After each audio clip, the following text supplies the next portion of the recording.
Hey guys, hope you are all well. Board now back with you for more new television reviews.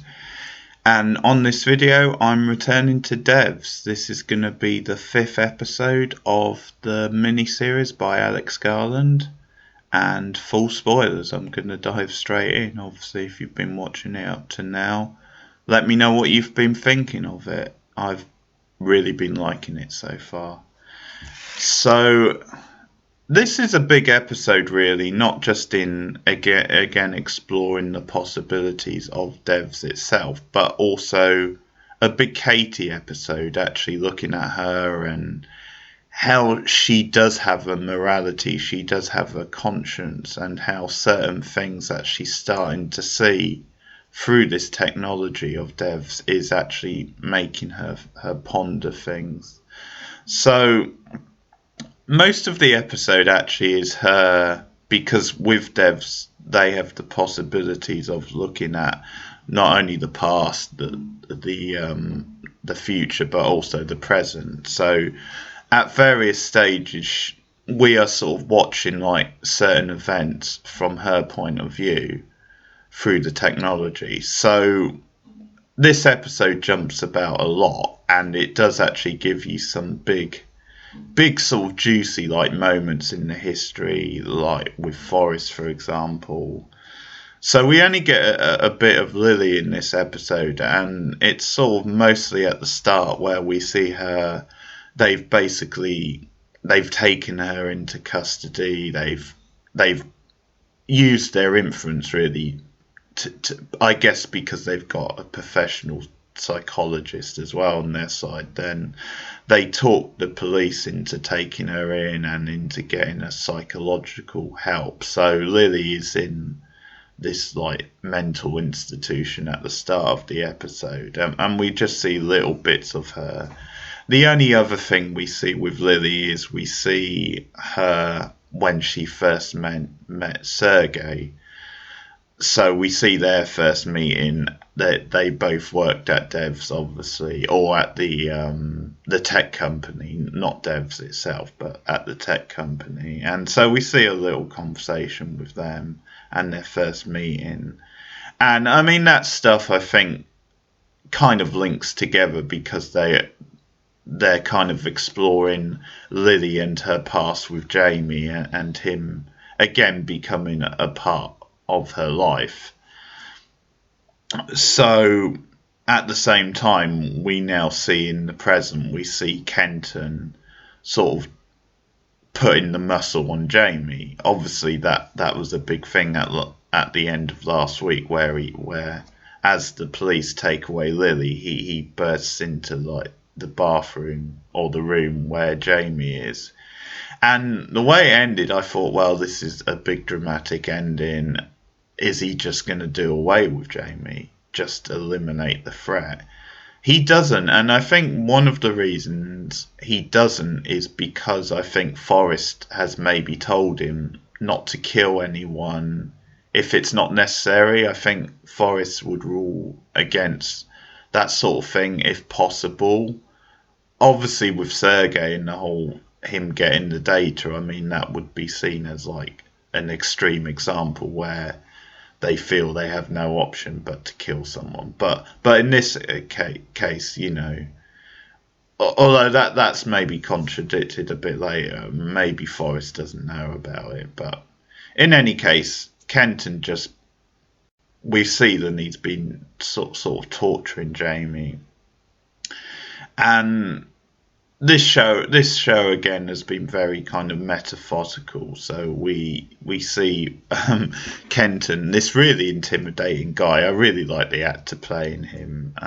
As I said before, it's named Zach Garron, I think. He was in The Good Wife as well.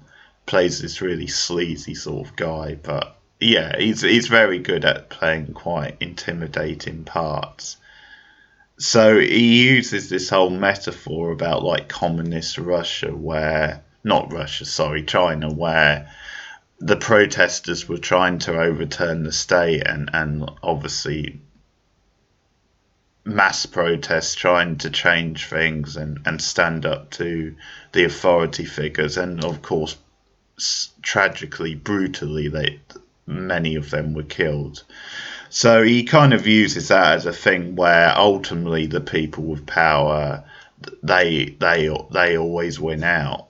We can eliminate people like you because there's more of us and we've got more power, more resources. And so he uses this point saying I'm the tank and you're the like, can't remember the term, but like protester or something. So that's basically sending a clear message, and obviously he's intimidated him. You can see Jamie is scared. Actually, good acting from the guy who plays Jamie, and yeah, so clearly at that point he's saying he's not going to do anything further. The problem's going to go away. But we see continuing Katie looking at the various technologies of deaths and the possibilities. We've obviously seen them experimenting with sound waves and with multiverse theory, which is why Lyndon got fired in the last episode, because Forrest doesn't believe in the multiverse. And well, the big scene with Lily is actually a flashback to her like university days, where she's in like this lecture, and it's a lecture on this kind of subject. And actually, I recognise the actress in this scene, the one giving the lecture. It's Liz Carr, who's it. People who watch Silent Witness will know she's one of the main characters in that. And I think she pops up in one or two other stuff. But yeah, she's giving this lecture on the subject of science and the possibilities of like the future and stuff like that.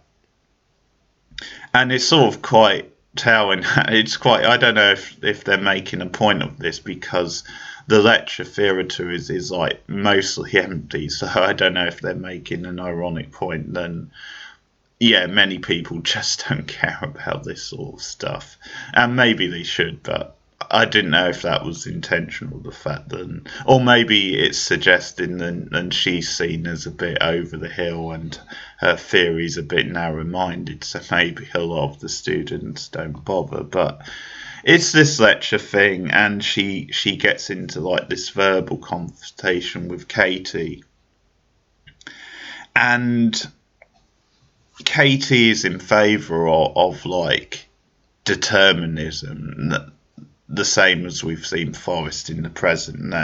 Then your actions are determined by events. There's a preset path, and once you're on that path you cannot change it, and the lecturer is opposed to that theory. So she keeps saying things, and Katie at various points just keeps coming in. It's a really dramatic scene because it's them in this room and this back and forth, and again, really good acting from Alison Pill. She really comes off as this very sort of quite angry, like student who's just put out by this whole thing and doesn't want, just has a mind. She's a very like headstrong sort of character. She's got a mindset on these things, and we see Forrest. He's in the same lecture, so he's at the back, and his eyes obviously open wide because he clearly shares the views of Katie. So Katie storms out and Forrest comes after her, and there's this nice effect as Katie walks out where we suddenly see various versions of Katie. So it's obviously showing you this is like the multiverse type thing. And it's playing with this idea of, everything.